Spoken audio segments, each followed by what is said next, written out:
Welcome to Do-It-Yourself Durka.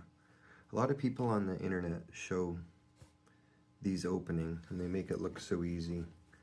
They just push on it and then turn and then they can get the battery out. But that's not always the case.